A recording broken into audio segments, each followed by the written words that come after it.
Bonjour à tous et bienvenue. Aujourd'hui, je reçois Norbert Nevy, le fondateur de la marque Délice, ancien pompier de Paris, qui fumait littéralement comme un pompier, 2 paquets par jour à l'époque. Ouais, bonjour. Pardon. T'étais prothésiste dentaire, t'es un ancien prothésiste dentaire, t'as découvert la vape en 2008, pendant une comédie musicale Grease, avec des acteurs qui étaient sur scène et qui vapaient, en fait. Tu t'es rendu compte de ça en lisant le programme. Quelques jours plus tard, tu décolles pour la Floride, tu rentres dans un magasin de vape, et tu ressors en ayant dévalisé le magasin avec, c'était quoi, c'est une KR 808 que tu avais pris à l'époque, ça? Alors c'était dans un mall, c'était pas dans une boutique de vape à proprement parler, et moi j'étais surpris, si tu veux, que dans un mall, un endroit fermé, il y avait de la fumée, enfin ce qui s'apparentait à de la fumée. En fait, je me suis approché, et là j'ai tilté avec ce que j'avais vu quelques jours plus tôt à Paris. Et en fait, je me suis retrouvé sur le stand d'une marque qui s'appelait Smoking Everywhere. Voilà. Et ils avaient ces petites cigarettes électroniques qui ressemblaient vraiment à des cigarettes. Et puis là, j'ai demandé à pouvoir tester, à essayer. Il y avait différentes saveurs. Des taux de nicotine qui étaient, je crois, du 24 mg, un truc comme ça, tu vois, qui était assez costaud. Mais comme c'était une toute petite bourre qui était au fin fond, en fait, du pseudo-filtre de la cigarette, ça passait et ça t'amenait juste la nicotine dont tu avais besoin. Il y avait pas beaucoup de liquide à l'époque, hein, dans ces vapes. Il y avait quoi? Il y avait pas de liquide, c'était juste une bourre, et ils te vendaient, en fait, des boîtes avec 5 cartouches, et une cartouche, c'était soi-disant un paquet de clopes. Ouais, d'accord. Voilà. Et en fait, je me suis rendu compte que c'était des bons vendeurs, en fait, parce que c'était pas ça. Ouais, à l'époque, ouais. Mais t'as flashé direct? Ça a été le flash pour toi, où tu t'es dit, ouais, pas mal, on va voir, et ça a été un peu plus dur? Non, je me suis dit, tant pis, je me lance. Allez, c'est le moment, c'est la fin de l'année. D'habitude, tu sais, t'as les bonnes résolutions, et puis tu sais que le 1er janvier, tu te dis, tiens, allez, cette année, je vais essayer d'arrêter enfin de fumer. Ça tient un jour, une demi-journée, tu sais pas. Et puis là, j'ai dit tant pis. En plus, il y avait mes filles, elles avaient vu la comédie musicale. Allez, vas-y, papa, tu vois. Donc elles m'ont un petit peu motivé.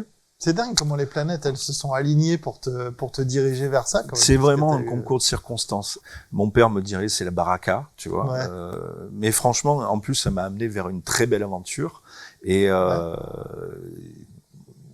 c'est pour ça que je pense que la cigarette électronique, c'est un produit qui, moi, me fait vivre très bien, permet aux gens de quitter la cigarette. Moi, ça m'a permis de quitter la cigarette, je fumais 2 paquets.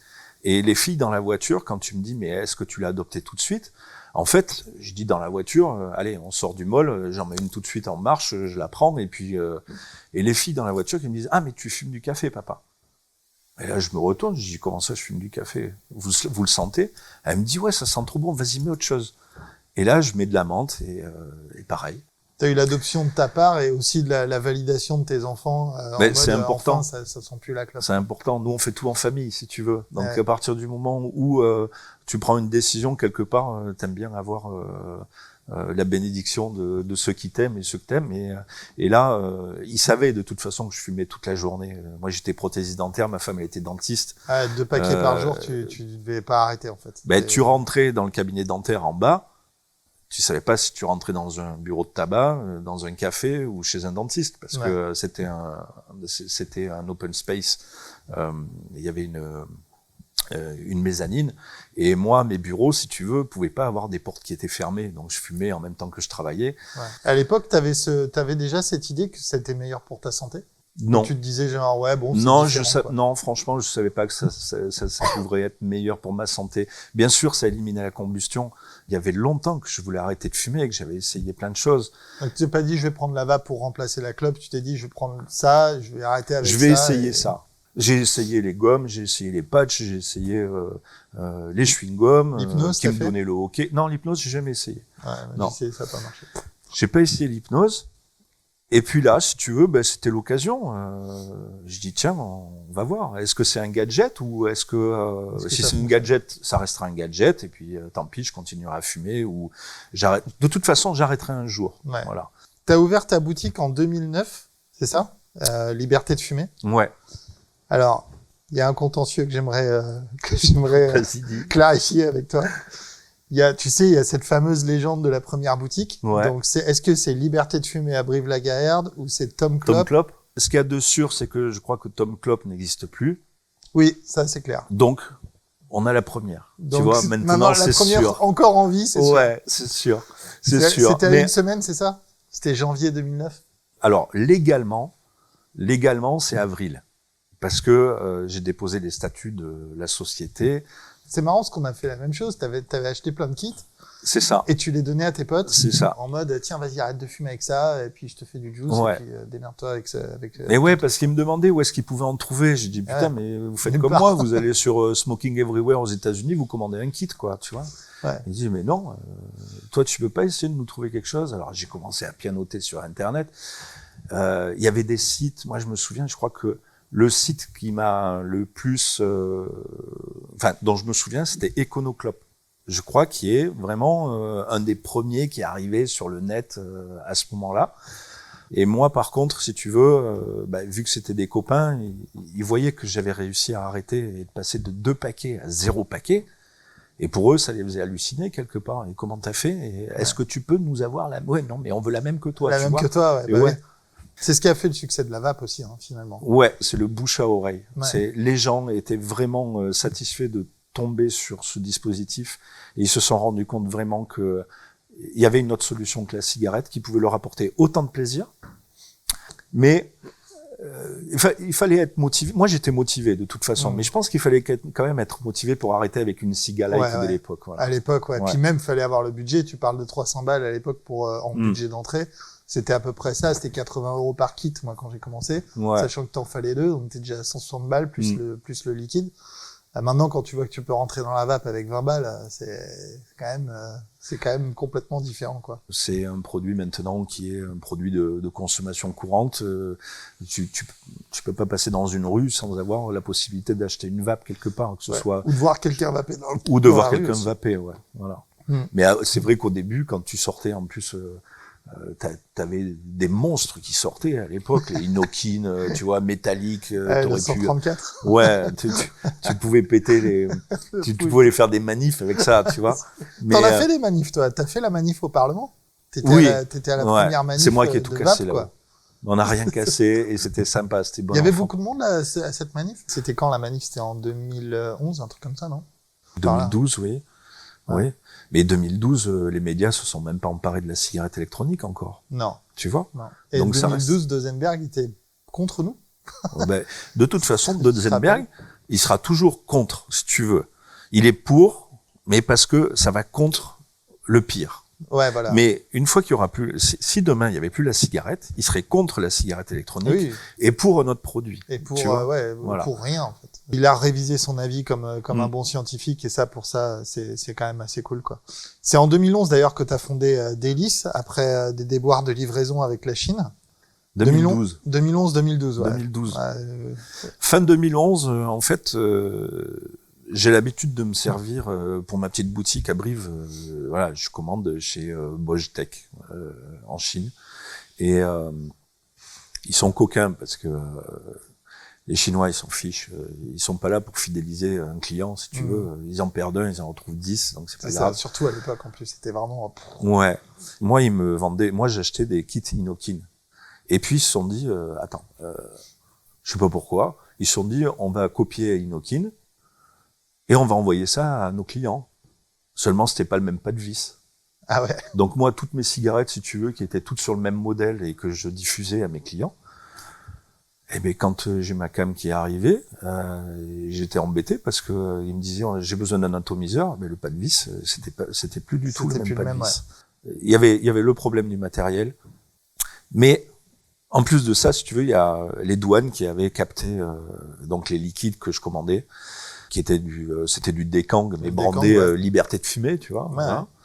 Voilà. 100% PG à l'époque. 80-20. 80-20. Ouais, 80-20. Ah ouais, t'étais sur le IVG de l'époque, parce que des non, 80 PG aussi. Mais bon, si tu veux, eux, ils sont taxés à l'exportation et ils mettent des fausses factures. Ouais, bah, et là, ça tombe dans les douanes. C'est fin 2011. au même titre que le matos, si tu veux, n'était pas le bon.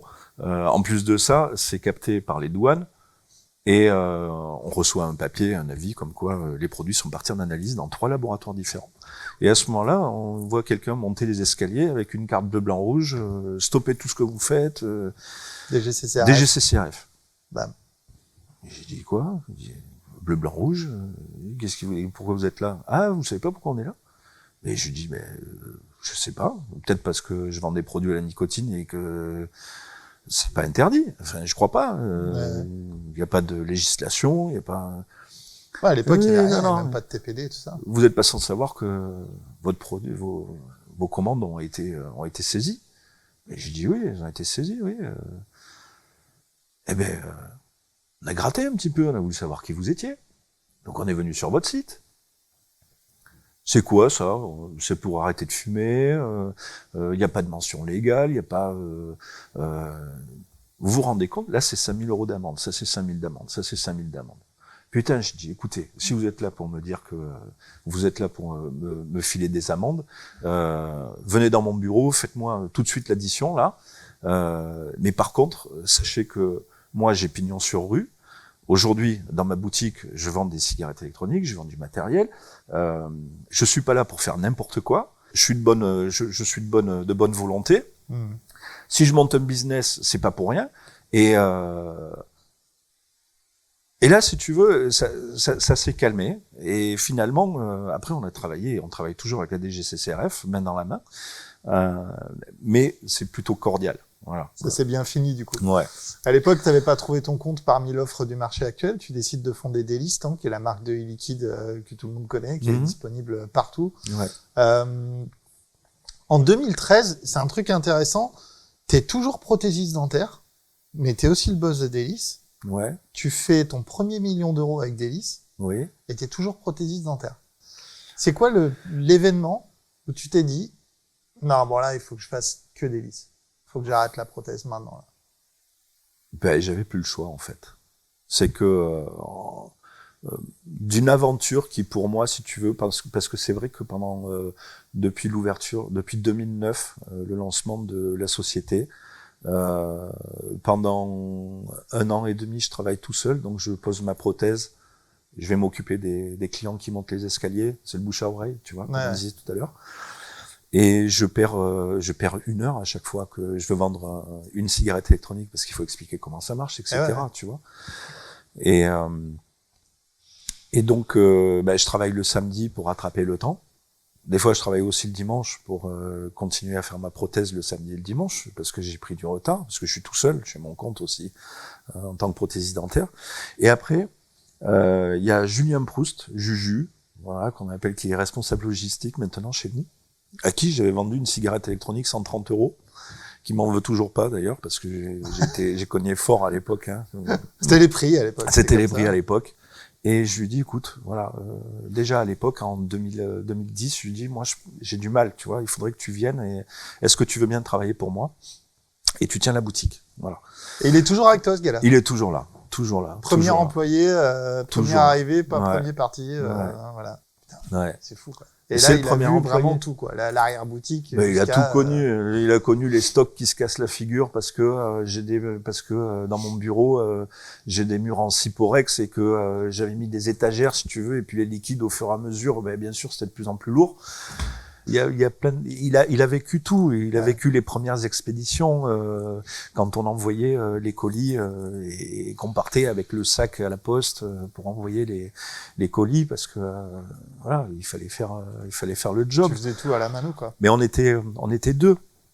Et puis là, tu t'imagines bien que au mois de juillet, quand on double le chiffre d'affaires tous les mois en 2013, on est 2, on est toujours que 2. Ouais. Et au bout d'un moment, tu te dis non, finalement, il faut que j'arrive à structurer un petit peu l'histoire parce que sinon, mais même le comptable, et je vais voir mon comptable, il avait explosé en vol. C'était le comptable que j'avais quand j'étais prothésiste dentaire. Ouais. Mais parce que on n'avait pas le temps ni d'aller à la banque, ni d'aller, tu vois, c'était les fonds de caisse, les machins, les tickets Z, tout ça. Non, c'était pas l'ordre du jour. Non, ça existait pas. Ça existait pas. Mais ouais, parce que quand t'es pas dans le commerce. Ouais. Et moi, ça m'est tombé dessus quelque part, si tu veux. J'ai été... Rétrospectivement, tu te dis que tu étais inconscient de passer de « Ok, j'aime bien la vape » à « Ok, je vais vendre 2-3 clopes en arrière-boutique » à « Ok, je vais fabriquer des liquides maintenant et envoyer ça à toute la France ». J'avais qu'une solution, c'était « Ok, les Chinois, si tu veux, ils m'ont fait une grâce, ils m'envoient des produits avec des fausses factures, le matériel ne suit plus, j'ai plus envie de travailler avec ces gens-là. » Voilà. Ouais. Et en plus, il y a autre chose qui m'embête, c'est que à l'époque, dans les liquides, je sais pas ce qu'il y a. Donc, il n'y a pas de traçabilité. Ouais. Je sais qu'il y a Alpha Liquide. Je le sais. Et là, je me dis, j'ai deux solutions, en fait. Soit je travaille avec Alpha, parce que la Chine, ça sort de l'équation de toute façon. Mmh. Ou alors, je me mets en quête d'arriver à moi-même devenir fabriquer mes liquides pour ma boutique, pour moi. Des liquides que moi je vaporais avec plaisir et que j'aurais fait quelque part à mon image. Et c'est parti comme ça. Voilà. À la base, c'était une petite marque blanche pour ta boutique et pas un truc en te disant je vais inonder le marché avec ça. Jamais de la vie. Ben, c'est pile ou face en fait.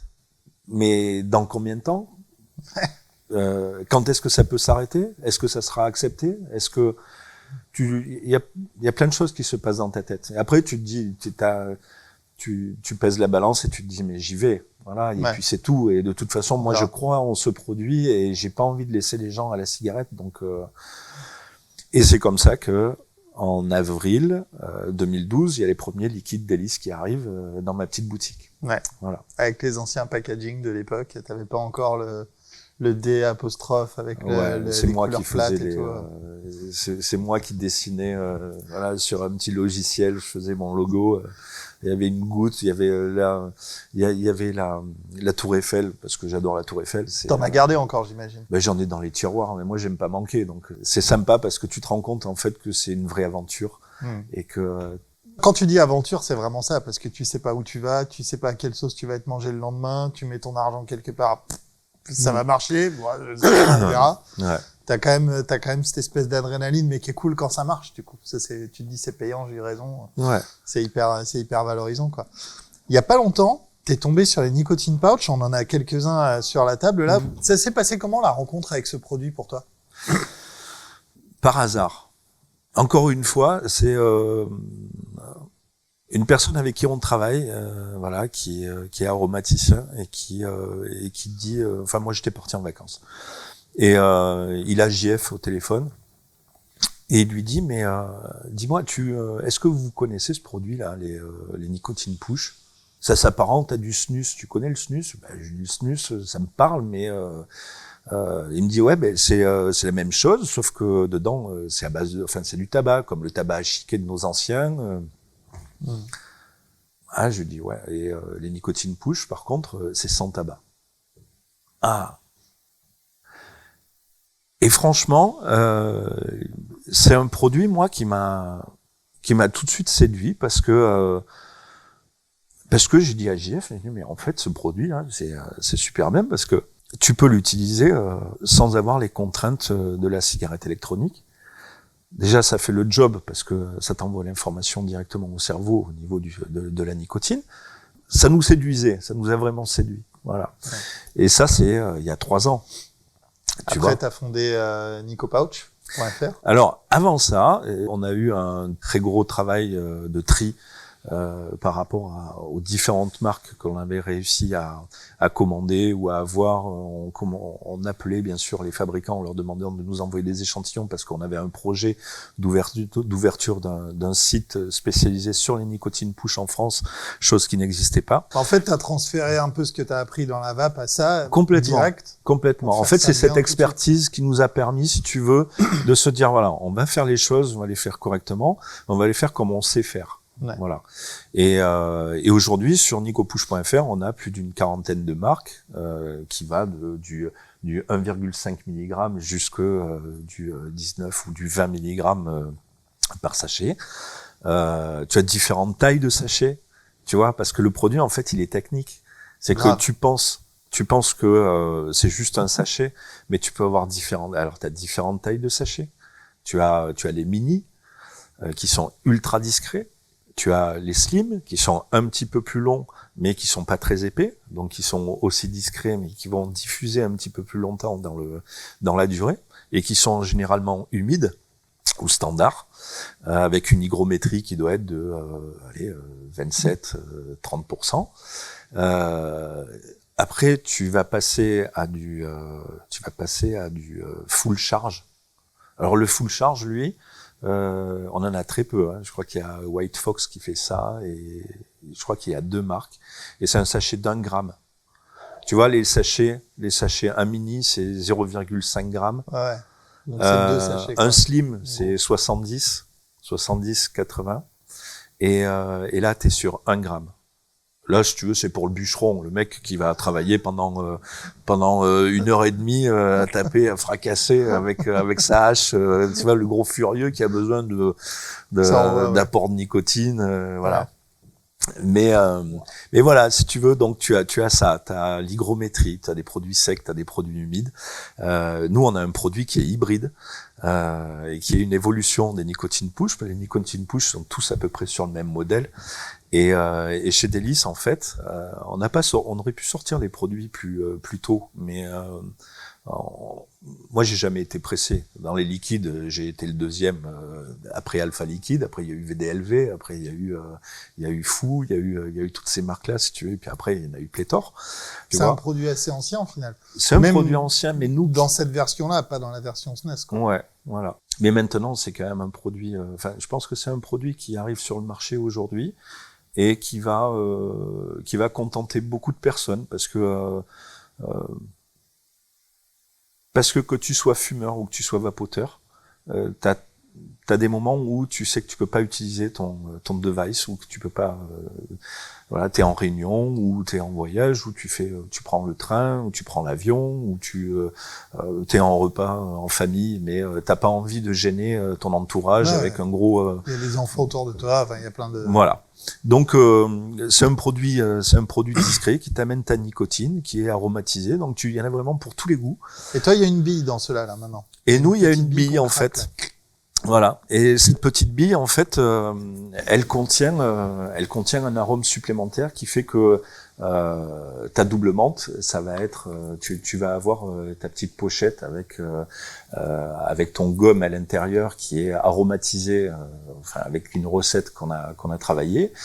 Et dedans, il y a une petite bille qui est là pour t'envoyer un deuxième coup, un coup de boost et rallonger la durée, si tu veux, d'utilisation de ton push. Parce que ça humidifie le pouch, en fait, en même temps que ça libère des arômes. C'est ça. Et du coup, ça aide à libérer la nicotine qui est genre au milieu et qui serait moins libérée normalement. La nicotine, elle est diffuse, si tu veux, dans le sachet, elle est dans la poudre.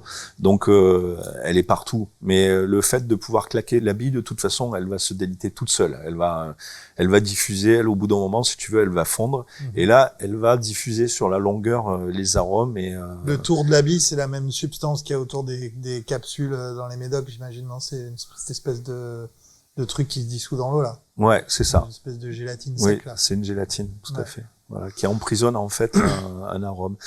Ici, sur le double menthe, ça va être une menthe qui va venir se rajouter à celle qui est déjà présente dans le sachet, mais qui est un petit peu différente. Donc, tu as 2 menthes différentes.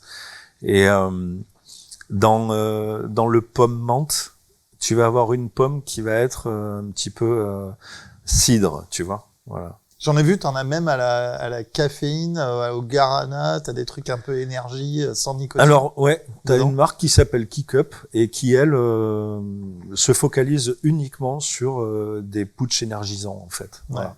Tu veux faire ton sport. Alors, c'est rigolo parce qu'ils sont salés. Il y en a, ils ont 2 produits qui sont sucrés et 2 produits salés. Avec des vitamines, avec des... Ouais, tout à fait, ouais.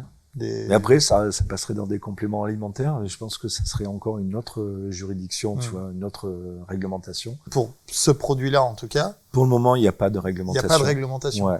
Il n'y a pas de réglementation. Nous, volontairement, on a pris les mêmes standards, si tu veux, que pour l'œil liquide. Ça veut dire qu'on fait paraître sur les deux faces 30% de l'étiquette avec l'avertissement sanitaire, parce qu'on a envie de montrer qu'on fait les choses correctement et puis que, voilà, on se cache pas que ce produit, il y a de la nicotine dedans et que ça peut être addictif. Voilà, c'est normal. Moi, je pense que sur la prochaine TPD, ces produits-là vont être feront partie des sujets qui seront abordés et pour lesquels il y aura une législation, voilà. Mais aujourd'hui, il y a un flou, voilà. Maintenant, c'est pas parce qu'il y a un flou qu'il faut faire n'importe quoi. Au contraire, justement, il faut être responsable. Il faut proposer des produits qui soient bien faits, qui soient le plus sérieux possible, tout en donnant du plaisir et en faisant en sorte que les clients soient satisfaits, notamment lors de leur première utilisation, parce que c'est le plus important. C'est raide au début, hein. Ben, après, tu t'habitues, mais au début, le premier contact, c'est comme la vape, en fait. La première fois que tu vapes sur du 18, ça fait bizarre, quoi. Ben, la première fois, t'as toussé, tu vois. T'as expectoré, ton corps, il est pas habitué, tu le choques. Il est surpris, quelque part. Ouais. Il est choqué. Alors, c'est pas les mêmes ordres de grandeur que dans la vape aussi, les nicotine pouch. C'est un truc que j'ai appris à mes dépens aussi. Mais en effet, quoi, tu te dis, bon, je vape en 6, en 12. Bon, vas-y, je vais prendre un 12 puisque dans la bouche, ça va se perdre et tout. Mais en vrai, le 12, c'est vachement plus fort qu'un liquide en 12, j'ai l'impression, en termes de sensation, en tout cas. C'est normal parce que t'as pas l'habitude, si tu veux. Tu vois, tu pourrais presque comparer la première utilisation des nicotine push à un plat des îles que tu mangerais avec du piment oiseau, quoi. Là, c'est un petit peu la même chose. Ouais. C'est que t'as pas l'habitude d'avoir un petit sachet de nicotine ici au niveau des muqueuses, et si en plus tu prends de la menthe et que tu prends un dosage de nicotine assez fort, tu vas pas le garder et tu vas pas apprécier. Ouais. Et le but du jeu, c'est pas ça. Le but du jeu, c'est que les gens aient une première expérience qui soit satisfaisante et qui soit plaisante. Si tu essayes tout de suite, tu dis ouais, moi je suis un homme, moi je prends du 15 ou je prends du 12. Ouais, le plus fort que t'as, vas-y. Ouais, vas-y, mais non, c'est pas comme ça qu'il faut le prendre. Nous, ce qu'on préconise, c'est de commencer par un dosage faible déjà pour tester, pour essayer, voir si c'est un mode d'administration qui peut te plaire, qui peut te satisfaire, et en fonction après du nombre de push que tu vas passer. Si tu en passes 5, 6, 7 dans la journée, c'est que tu es sur le bon dosage de nicotine, c'est que ça te convient, ça t'apaise, ça t'apporte l'information nécessaire.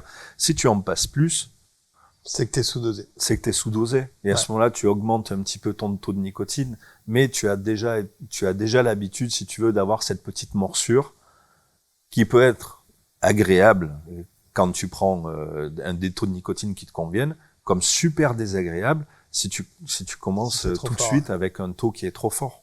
Voilà.